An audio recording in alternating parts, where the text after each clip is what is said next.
ভারত ও বাংলাদেশের সম্পর্কের অন্যতম গুরুত্বপূর্ণ ভিত্তি হল গঙ্গার জলবন্টন চুক্তি।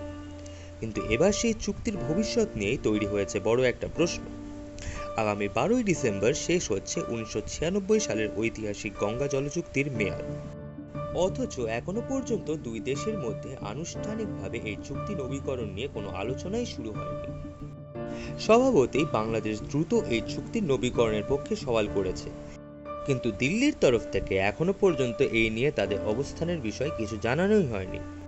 এবার রিপোর্টে দাবি করা হলো পশ্চিমবঙ্গ ও বিহারের ক্রমবর্ধমান আপত্তির জেরে কেন্দ্র সরকারও আগের শর্তে চুক্তি নবীকরণে খুব একটা আগ্রহী নয়।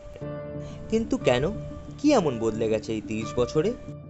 1996 সালের ডিসেম্বরে ভারত ও বাংলাদেশের মধ্যে গঙ্গা জলবন্টন চুক্তি স্বাক্ষরিত হয়েছিল। এই চুক্তি অনুযায়ী প্রতি বছর জানুয়ারি থেকে মে মাস অর্থাৎ শুষ্ক মৌসুমে ফারাক্কা ব্যারাজে উপলব্ধ গঙ্গার জল দুই দেশের মধ্যে নির্ধারিত নিয়মে ভাগ করা হয়। কিন্তু গত কয়েক বছরে শুষ্ক মৌসুমে গঙ্গায় জলের প্রবাহ কমেছে, আর তাই গঙ্গা জলবন্টন চুক্তির আগের শর্তে আপত্তি রয়েছে পশ্চিমবঙ্গ এবং বিহারের। এই বিতর্ক গত 6 আগস্ট আরও জোরালো হয়।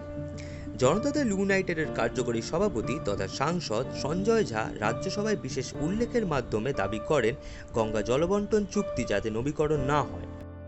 তিনি দাবি করেন 2050 সালের মধ্যে কৃষি, শিল্প ও জনসংখ্যার চাহিদা মেটাতে বিহারের অতিরিক্ত প্রায় 2000 কিউসেক জলের প্রয়োজন হবে। তাই একই শর্তে চুক্তি বহাল থাকলে রাজ্যের উন্নয়ন ক্ষতিগ্রস্ত হতে পারে।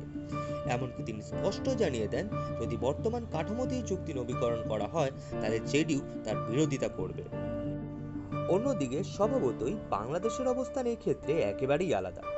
ঢাকার মতে গঙ্গার জল বাংলাদেশের দক্ষিণ পশ্চিমাঞ্চলের কৃষি, পানীয় জল, পরিবেশ এবং নদী ব্যবস্থার সঙ্গে সরাসরি জড়িত। তাই তারা চাইছে ডিসেম্বরের আগেই দুই দেশ আলোচনার টেবিলে বসে এই চুক্তি যাতে পুনরায় নবীকরণ করা হয়। তবে ভারতের বিদেশ মন্ত্রক এখনো পর্যন্ত কোনো নির্দিষ্ট অবস্থান জানায়নি এই বিষয়ে।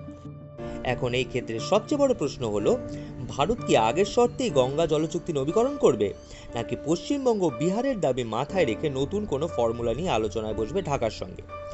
কারণ এই সিদ্ধান্ত শুধু ভারত বাংলাদেশ সম্পর্কের ওপরেই প্রভাব ফেলবে না, বরং আগামী কয়েক দশকের জলনিরাপত্তা, কৃষি, শিল্প এবং আঞ্চলিক কূটনীতির ওপরও গুরুত্বপূর্ণ প্রভাব ফেলতে পারে। তাই ডিসেম্বরের আগে এই ইস্যুতে কি সিদ্ধান্ত নেয় নয়াদিল্লি, সেদিকেই কিন্তু নজর রয়েছে ঢাকা এবং এই গোটা অঞ্চলের। এই বিষয়ে আপনাদের মতামত কি? বর্তমান চুক্তি বহাল থাকা উচিত, নাকি নতুন শর্তে জলবন্টনের ব্যবস্থা হওয়া দরকার? কমেন্টে অবশ্যই জানান আপনার মতামত।